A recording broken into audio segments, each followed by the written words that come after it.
Hello students, welcome to our new question from the chapter Chemical Kinetics, and this reaction is very important.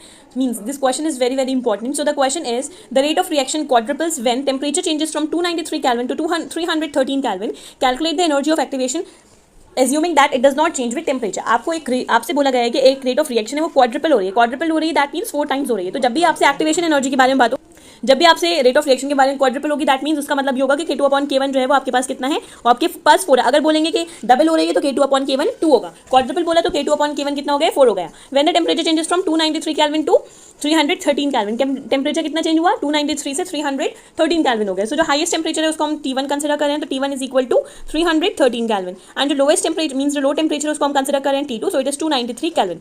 हमने temperature note कर लिया. Calculate the energy of activation. Energy of activation का symbol क्या होता है, EA. Okay, सो यहाँ पर formula क्या होगा, फॉर्मूला होगा log K2/K1 is equal to EA divided by 2.303 R, और ब्रैकेट में हम नोट करेंगे T1 T2. ठीक है, ये फॉर्मूला होता है एक्टिवेशन एनर्जी का, एंड T2 माइनस T1. ये आपको फॉर्मूला लर्न करना है. ये फॉर्मूला होता है आपके पास एक्टिवेशन एनर्जी कैलकुलेट करने के लिए जब आपके पास K2 K1 गिवन है एंड T1 T2 भी आपको गिवन है. सो ये फॉर्मूला आप लोगों को जरूर लर्न कर लेना है, सो दैट आपके लिए क्वेश्चंस को सॉल्व करना ईजी हो जाए. ओके, अब हम वैल्यूज पुट करते हैं. वैल्यूज हमने ऑलरेडी नोट कर ली हैं.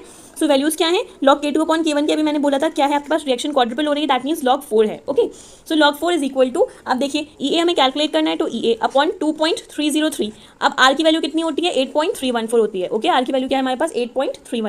ओके, सो हमने 8.314 पुट करा. T2 माइनस T1, T2 हमारे पास कितना है 313, उसमें से हम T1 माइनस करेंगे, दैट मीन्स 293 को हमने माइनस करना है, divided by T1 into T2 means multiply कर देंगे 313 की 293 से. ओके, अब क्या करेंगे, log 4 की वैल्यू है आप पुट कर लीजिए. log 4 की वैल्यू 0.6021 होती है, क्वेश्चन में गिवन होगी, बट आप लोग log 2, log 3, log 4 and log 5 की वैल्यूज लर्न कर लीजिएगा. ओके, सो EA अब इनको मल्टीप्लाई करेंगे हम 2.303 और 8.314 को, तो हमें आंसर मिलेगा, मल्टीप्लाई करके आपको मिलेगा 19.147. फिर हम सब्ट्रैक्ट कर देंगे 313 में से 293 को. सो सब्ट्रैक्ट करने पे हमें 20 मिला. अब 313 को 293 से मल्टीप्लाई करेंगे, देन विल गेट 91709. मल्टीप्लिकेशन आपकी स्ट्रॉन्ग होनी चाहिए.